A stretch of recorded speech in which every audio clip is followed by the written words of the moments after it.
Баршаңызға сәлем достар. Бүгін сіздерге зебра пирогының рецептісін ұсынамын. Пирог өте дәмді, жұмсақ болып шығады. Видеоны міндетті түрде соңына дейін қарап, жасап көруге кеңес беремін. Ең алдымен жұмыртқаға қантты салып, әппақ болғанша 3-4 минут миксерлейміз.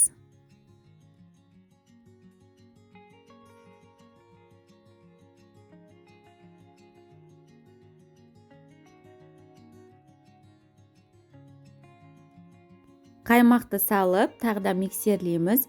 Менде дүкеннің 20% қаймағы, онан соң ертілген сары майды құйып, тағда миксерлеп аламыз.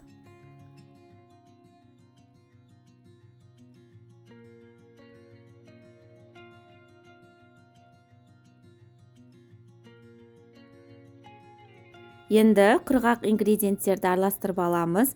Ұнға ас содасын қосып, араластырып, біздің жұмыртқалы массамызға 2-3 бөлікке бөле отыра қосып, миксерлеп аламыз.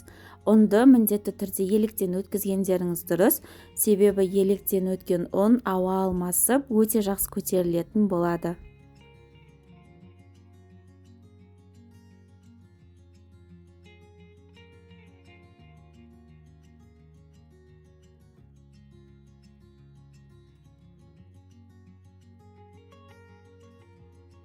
Қамырды теңде 2 бөлікке бөліп аламыз.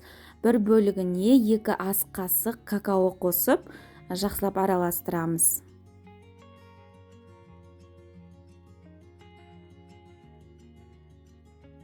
Формаға пергамент қағазын төсеп, осылай 2 ас қасықтан тестамызды кезектестіре отыра салып аламыз.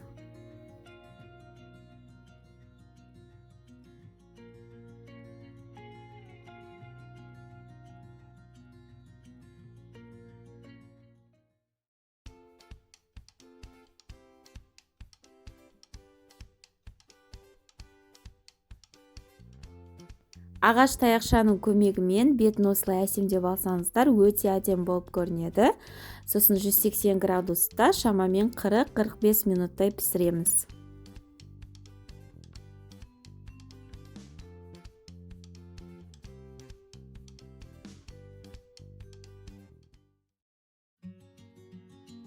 Міне біздің пирогымыз дайын.